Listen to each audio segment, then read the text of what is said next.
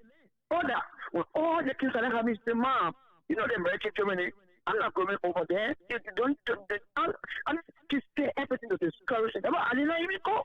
It's a disgrace. And they hurt it. Oh, look. If I hurt me, I take it so personal. And I trust over it when they pray, when they come. And so it's bad.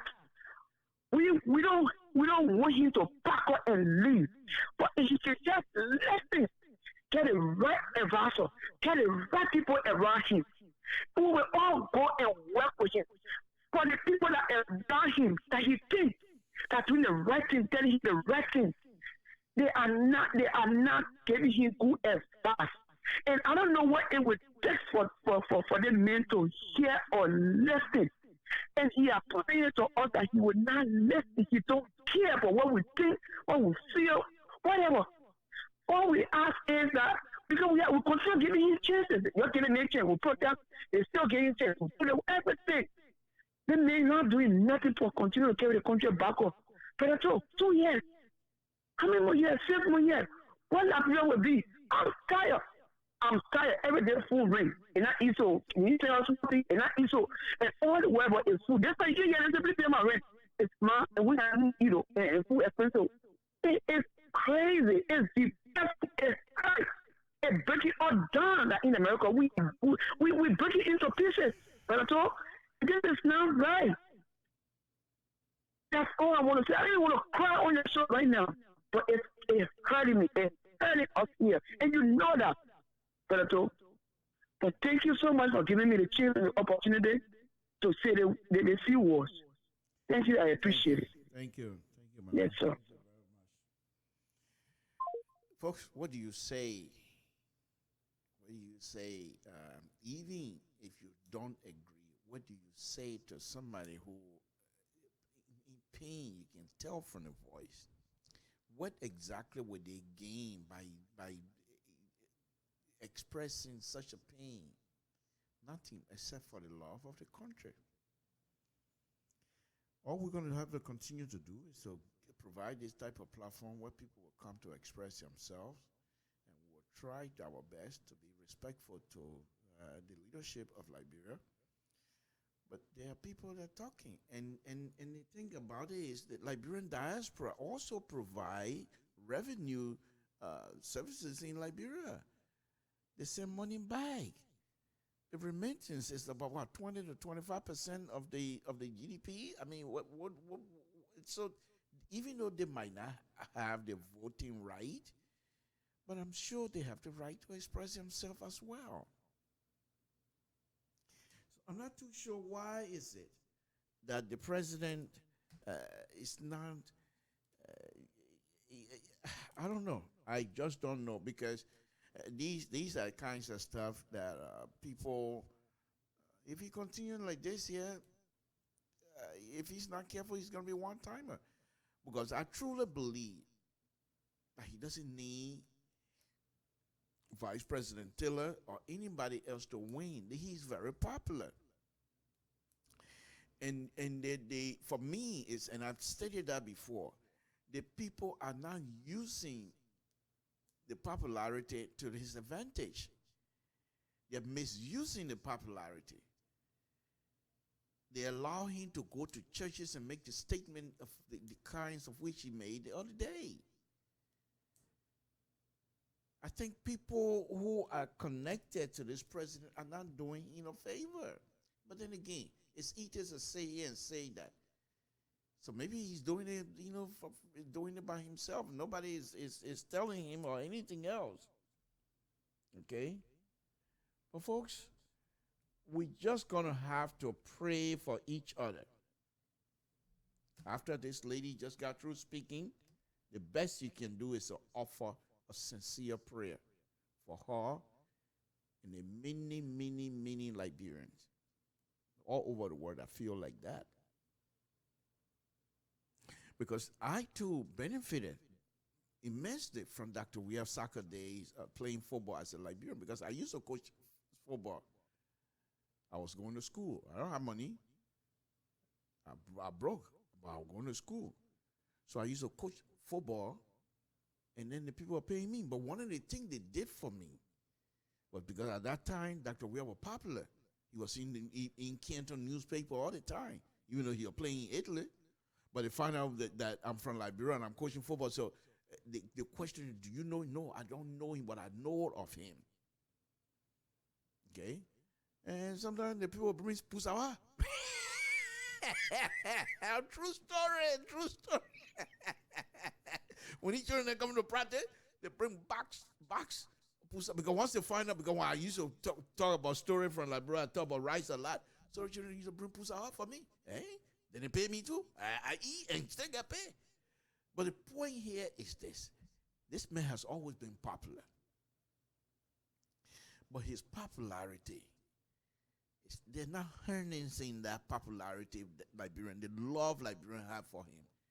They're not doing it. They're in the fighting more every day. Sooner or later, you're going to get tired.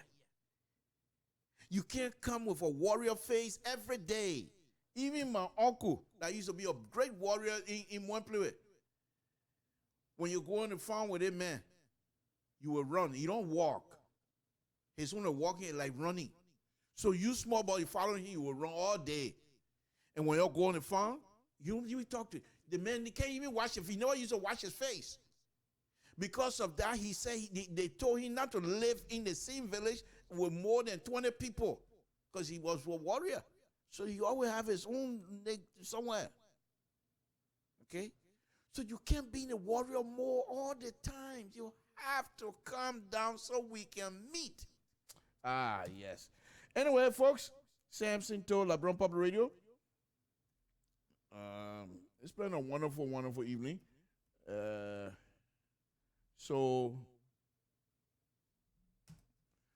Okay, well, never mind. But anyway, it's been a wonderful, wonderful evening, folks.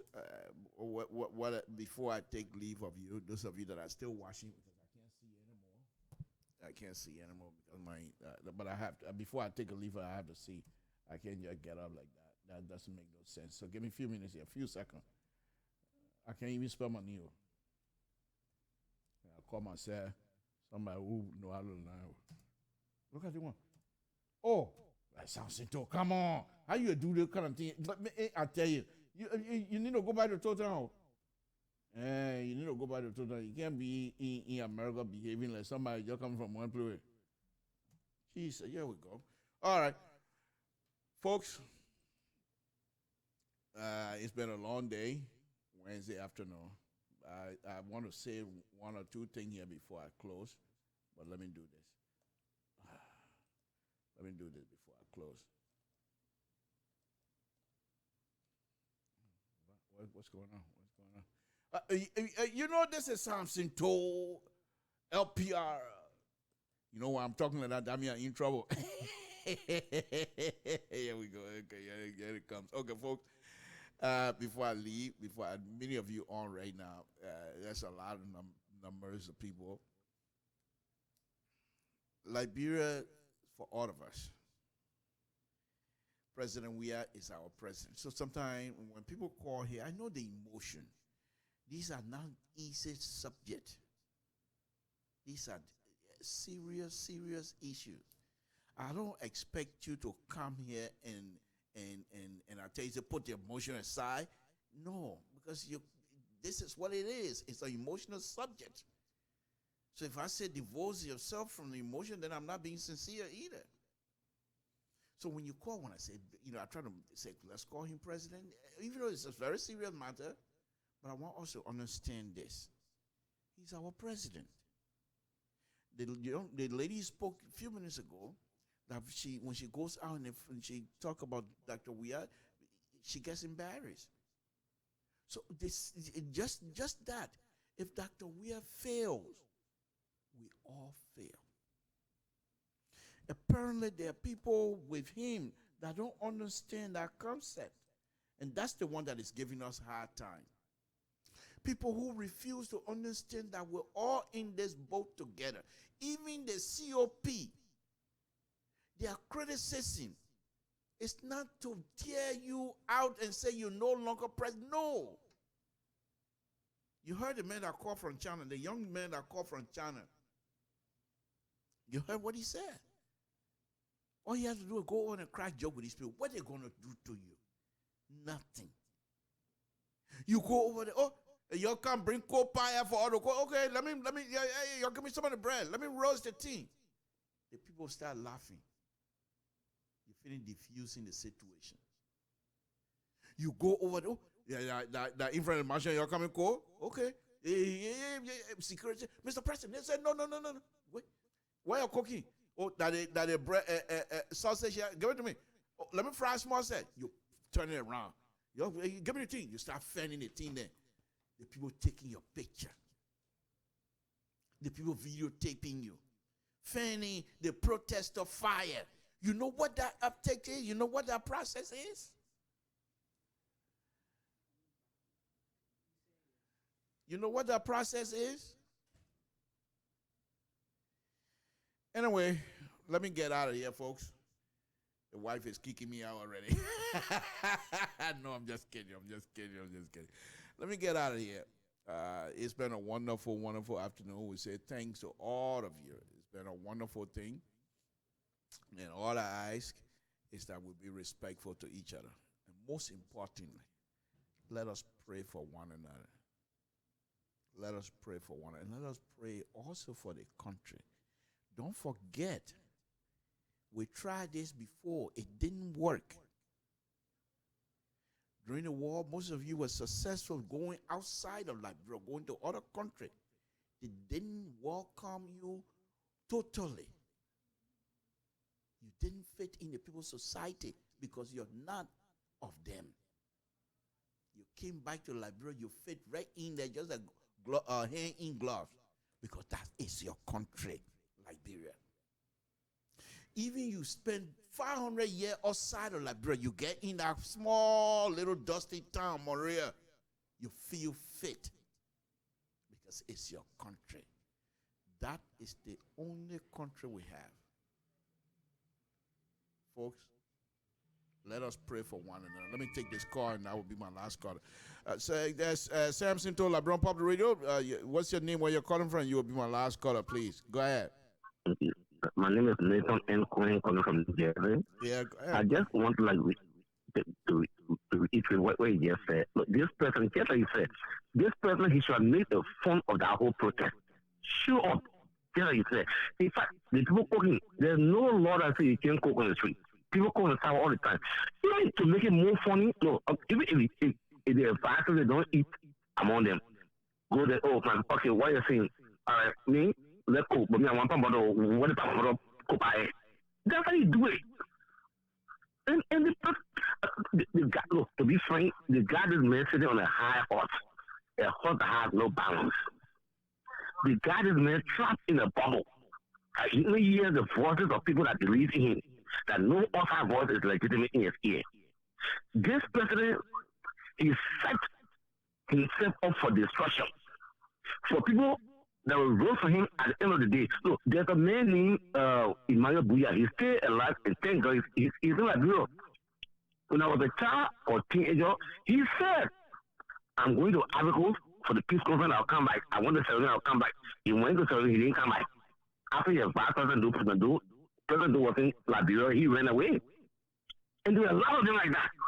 Because sometimes these people will run from you. They will say you high head, you doing lazy, they talk to you, you're a stubborn man. And they will say it. And this president was elected to listen to the people of Liberia, not the people of CDC. You are no longer a sedition president. You are, that's why I call them we are Liberians and Liberians. You got to choose. Choose Liberia, now we are Liberians. We live in Moravia, now we are over here. To listen to people founding fathers of the people of the country is frustrating, it's exciting, it's painful to see a president whose child out the first thing this president did that those that disagree with him, they were enemy of the state. Now he's president of racketeers. Now he want to fight quota by full emission in the middle of the street. Don't have quota made a little small. Because I said, no, Mr. President, I don't want to fight you in the middle. I want to negotiate with you in your office. Because I don't know, bigger man. That's all I got to say. Thank you for your time. Thank you. I appreciate it. I really appreciate it. Thank you. Thank you. Thank you, my brother. Thank you. Thank you. Folks, I think we're all saying the same thing. It's not that we want this president out, far from it. And this is our president. This is our president, duly elected, sister. And every time I open my shoulder, the first thing I say, and now I call him Dr. Weah, 61.5% of our brothers and sisters, father and mothers, voted for him. So who are we to disrespect our brothers and sisters? People stood in line and cast their vote. They were very proud of that. But that doesn't negate the fact that we have things we want to talk about. We should be allowed to criticize.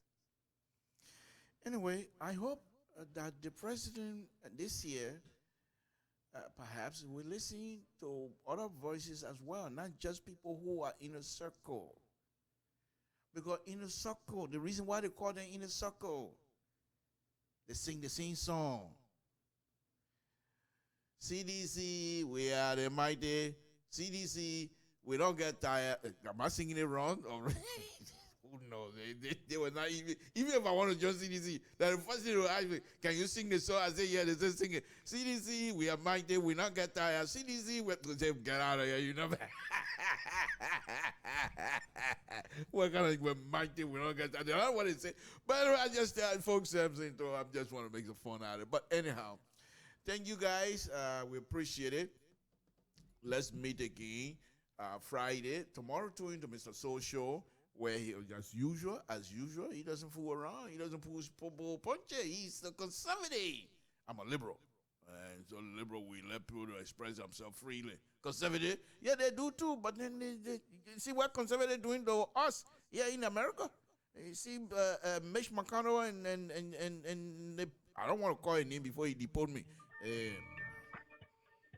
Speaking about North Carolina, yeah, Samson told I brought up the radio. What's your name and where you're calling from? What's on your mind? You're gonna be my truly last caller.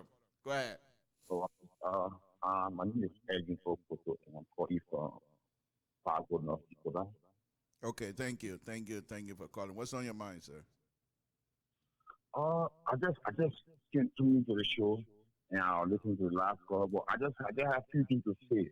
Go ahead. I keep hearing Liberia saying that especially someone should be ignored the political, and I just think it would be strange and misleading because if you get, the record, you have records, the record is right there.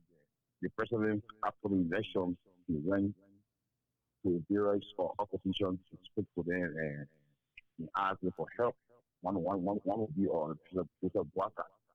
And after that, even when the economic hardship, when we had the situation, the great economic situation, he even called up everybody, every Liberian, whether it's from a political party, whether you want to get a regular Liberian, everybody should come and have a conference on the new ministerial complex of project you have to resolve the problem. But people look at the COP. Look, everybody has feelings. Joria is the president today. People looking at because he's from Gibraltar, he's playing football. Look, Joria is beyond his football career. You should know that. He worked his way up, and now he became a president of the republic. You should respect that. But you get a man who being blackmailing people from Taylor Town. If I need for Elita, he want money. He admitted on a video that, hold Joria. What do you mean hold Joria? In America, we send money in Liberia to say, in America, what do you mean? God, this is the country America. I work hard for everything. If you get a message on Facebook saying hold Joria, that's 5,000. Hold Joria. What do you mean hold Joria? Why you cannot work your way up to the team of Joria? So we are putting your sweat to get why you have to get. So you go, every time you're abusing the person. I have now seen anybody come and say, no, don't do this. That's the office of the, that's the highest office in the republic. People say that again in certain ways. You raise money on Facebook. People say, oh yes, you put money there. I'll go judge the president. When you want to go back, then you abuse the president, you abuse the children, you do that dumb score, and they are empty score, you use all kind of language, all kind of stuff. Nobody open their mouth and say, look, clerical staff, you understand you carry the pressure of the don't be doing this.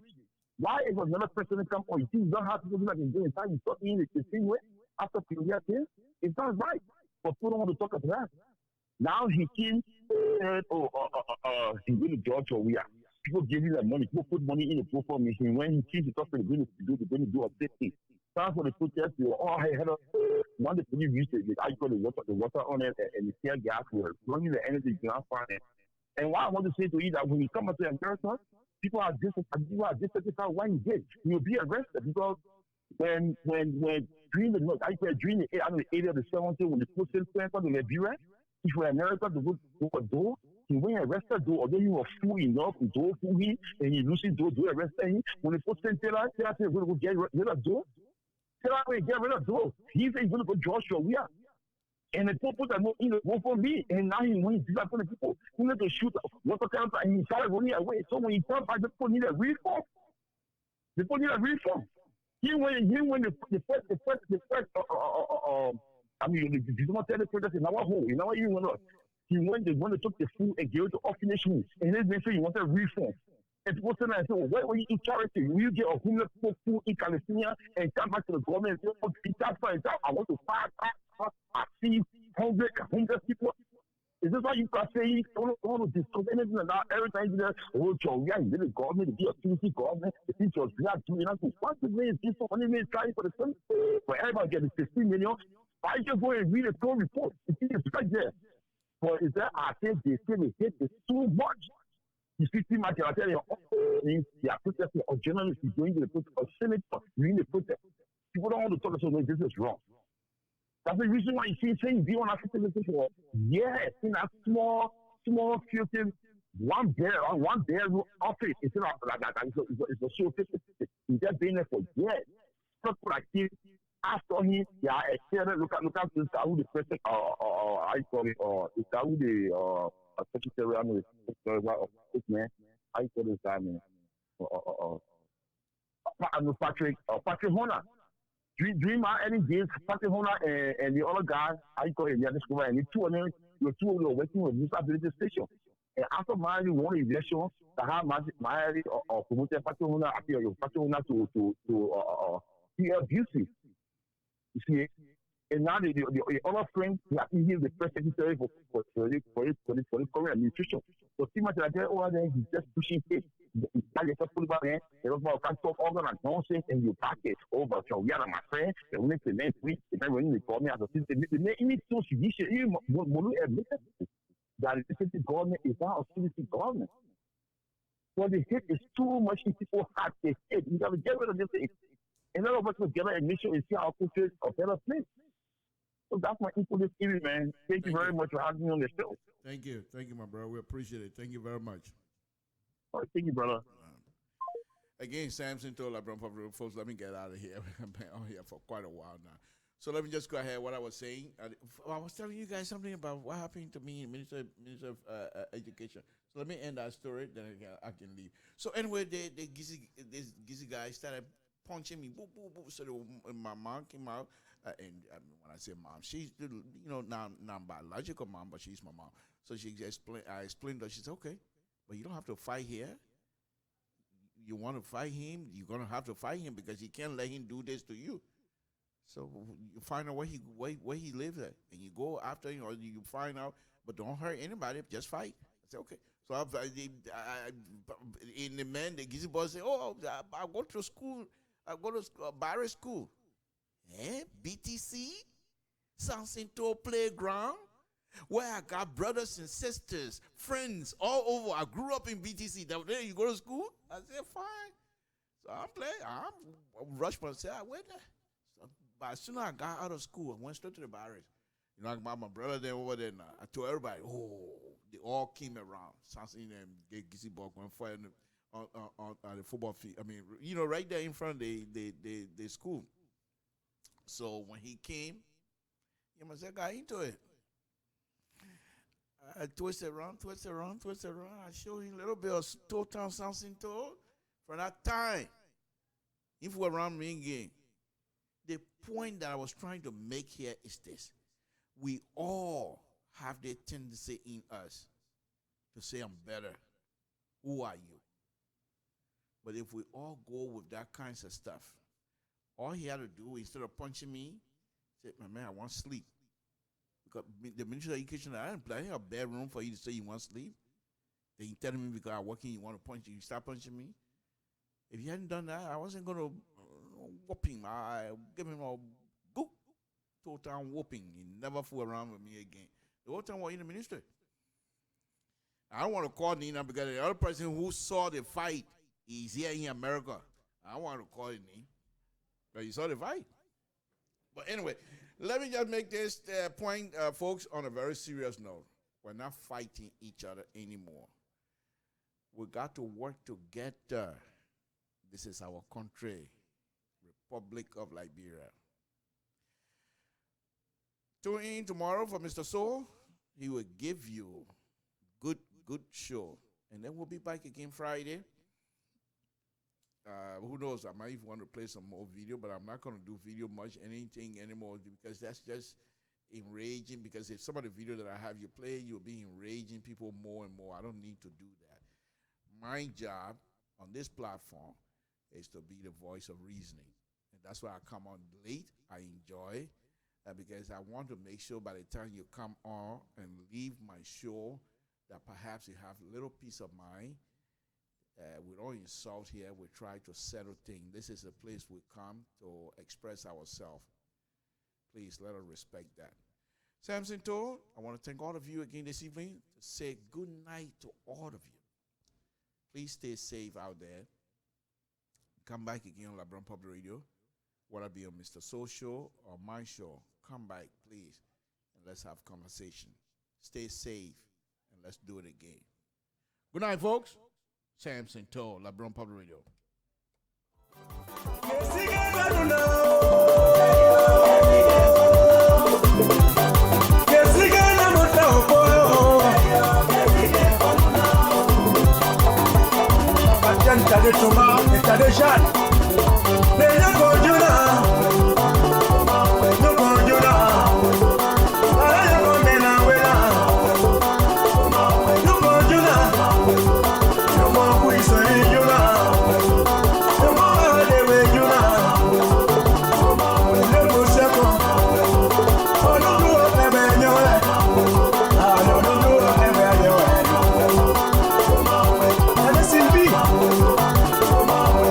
You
État de Thomas, état de Jeanne.